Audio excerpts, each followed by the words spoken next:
ITSM Weekly, the podcast, Rest of the World Edition, bringing you news, insight, analysis, and information from the world of IT service management. Your hosts, Stephen Mann, James Finister, Patrick Bolger, and Chris Matchett. ITSM Weekly, Rest of the World Edition. The podcast starts now.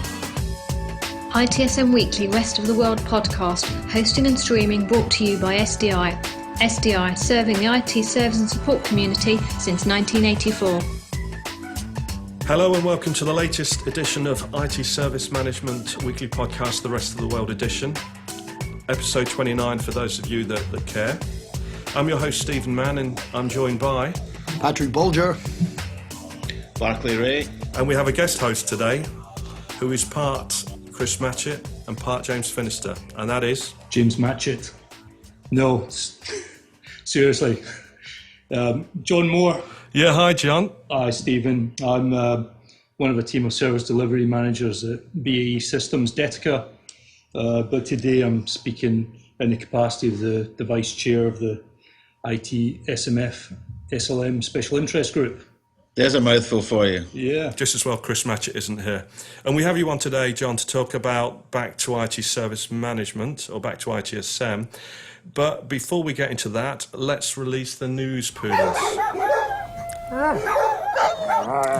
Okay, so we have a few news items, and hopefully if we can uphold our promise to be relatively swift with news for a change, with it being 10 minutes rather than the normal 30 minutes. The first item we have is the IT Skeptics, i.e. Rob England's review of reviews when it comes to ITIL. Barclay, you wanted to bring that up? Yeah, that was published by APMG in the last week or so, and basically Rob had done a review of 23 existing studies into the use of ITIL, and he's basically looking at those and compiling what information, what commonality and consistency could be got out.